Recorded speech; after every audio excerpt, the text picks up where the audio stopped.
Hello everyone. Hi. We are back. How are you, Moti?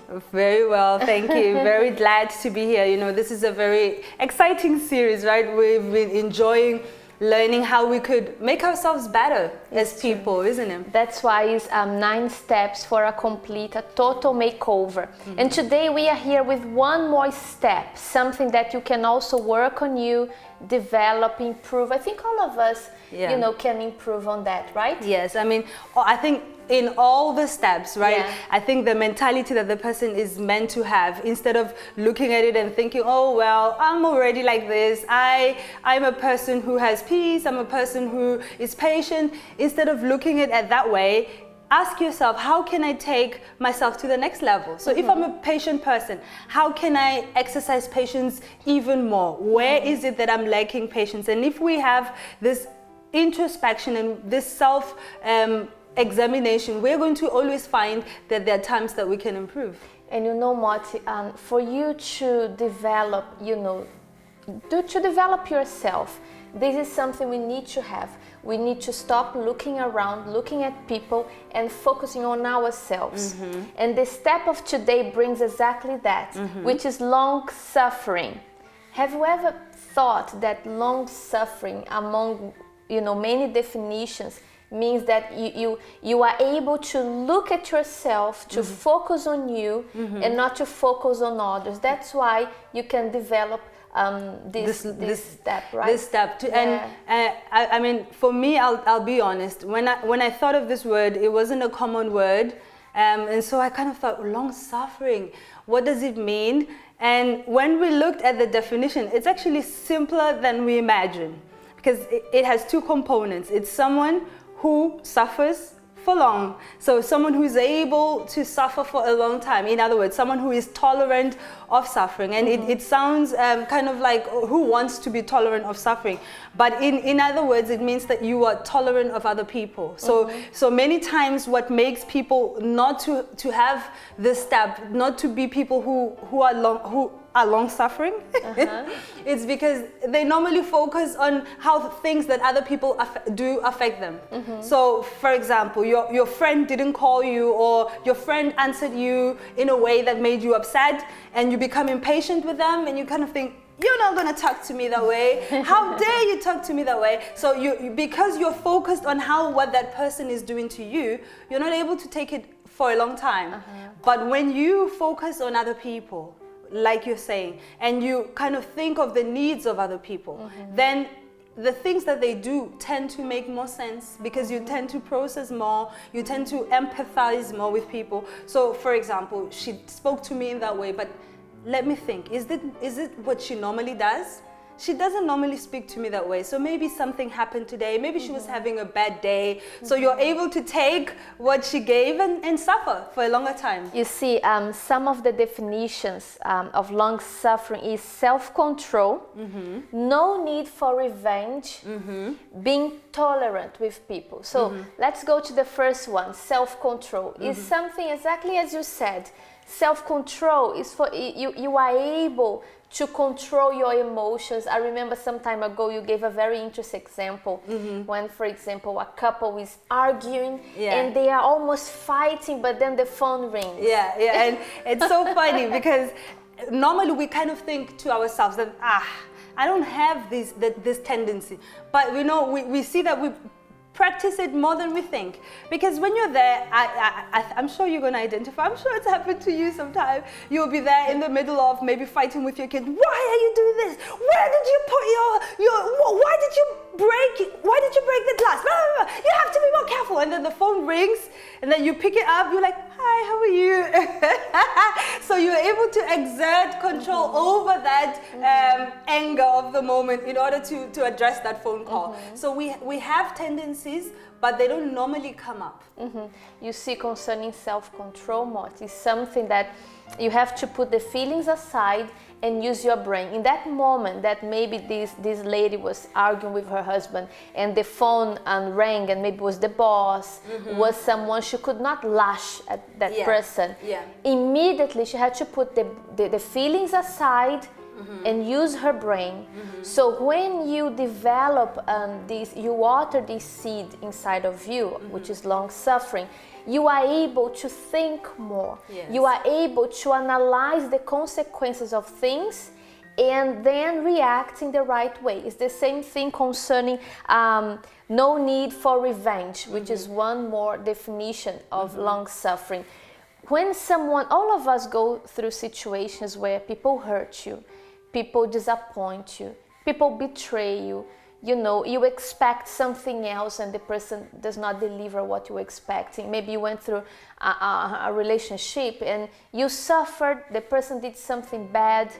And when you have these inside of you, long suffering, you don't have the need to revenge. You find hard because you are a human being. You have to fight against your emotions, but you don't have that need. No, he will pay.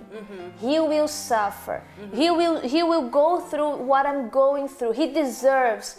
Because you see and you understand that this will not bring a solution to your problem. I think most of our problems come when we are emotional. Our emotions are not rational.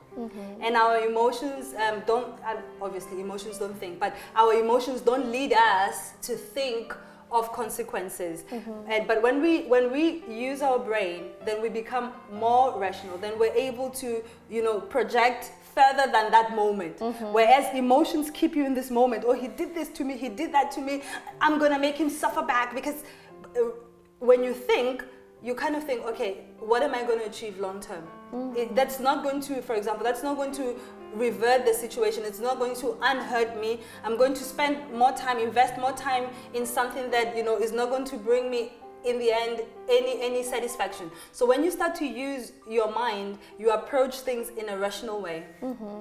We have to go to a quick break right now, but after the break we're gonna share with you a verse in the Bible that explains a lot about long suffering, and I'm sure you're gonna relate to it, you're gonna understand, and if you see, no, either is lacking or I can improve inside of me, you're gonna be able to do it. You're gonna receive the direction on how to do it. Let's go to this quick break and we are coming back soon. This is your UCKG timetable.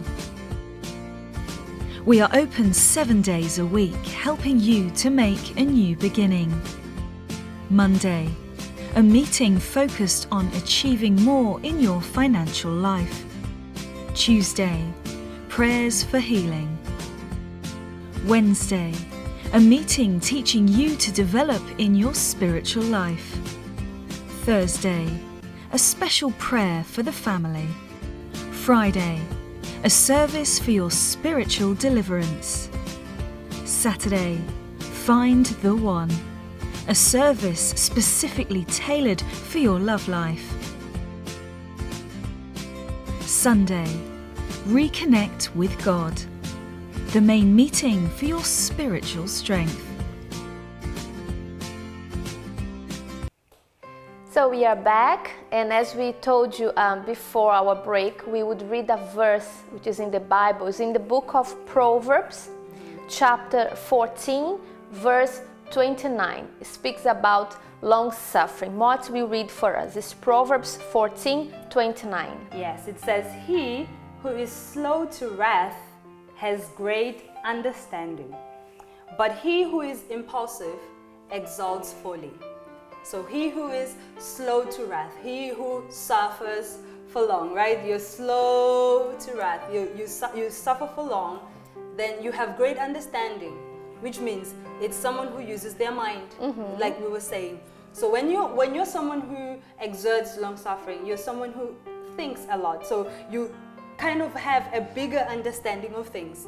But the one who is impulsive, the one who is quick to act, that one exalts folly. Now when you think about it, it's very strong to think about what happens when you're impulsive. But normally we don't think of impulsion that way. Like I said, when you're someone who's driven by your emotions, when you're someone who's impulsive, normally you tend to think of what's happening now. You're driven by what's happening around you at that moment. But what happens at that point? You exalt. It means you lift up folly, which is foolishness. So you kind of, if foolishness was far from you, you bring it and you give it exaltation. You emphasize foolishness. It's like you give honor in a way to foolishness. So it's very interesting to see what happens when we don't exert long suffering. It means we are naturally being drawn to foolishness, or we're naturally making foolishness to rule in our lives.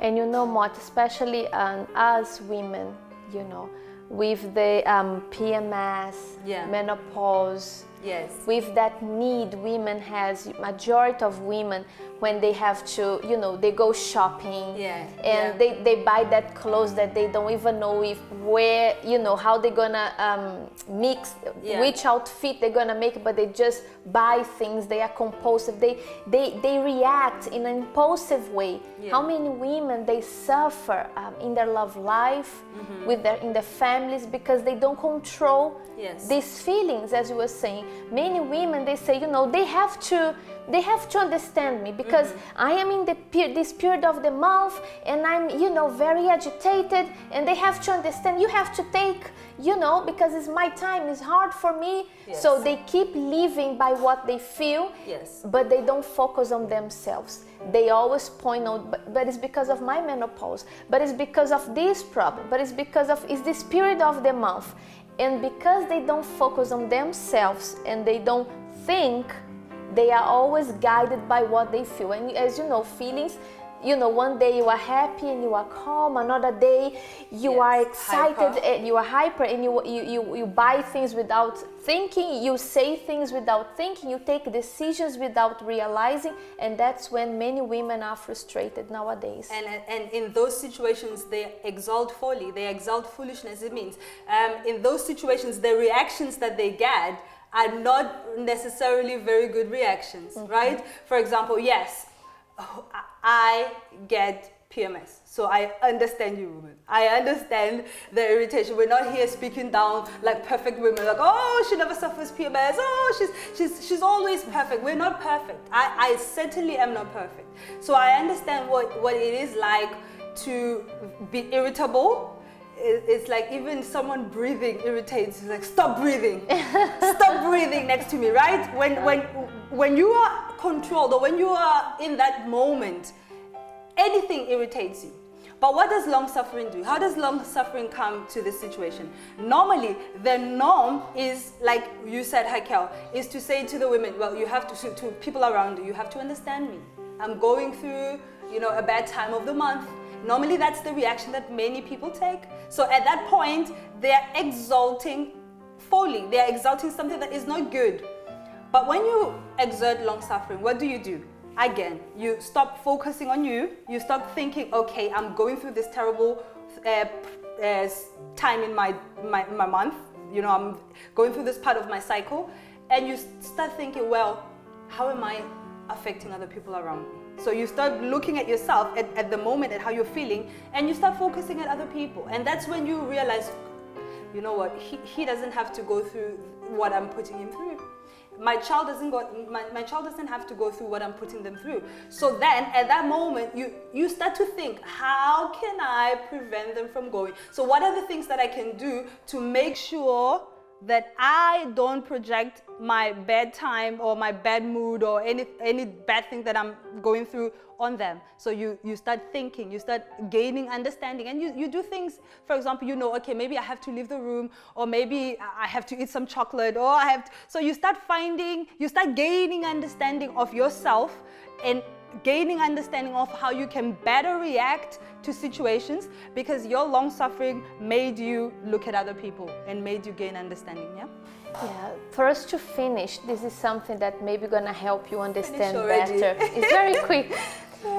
We cannot change people. We cannot change things around the situation, the environment, but you can work on you.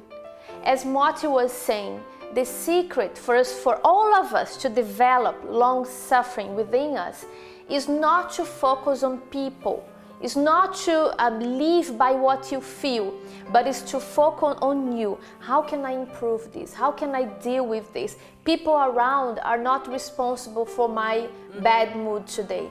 So people who develop long suffering, they don't focus on others. That's the number one. Number two, they don't live by what they feel. I know it's hard, but the more you practice, the more you can see you can do it. So this is one more step for you from today onwards. Think, analyze, use more, let's use more our brain. Let's put emotions aside. Let's focus on ourselves and see, how can I improve? How can I deal with it? How can I change things around? And at the end, we see that we are able to do it. Yes. It's not something impossible. It's not a myth. It's not a myth. What you're saying is right.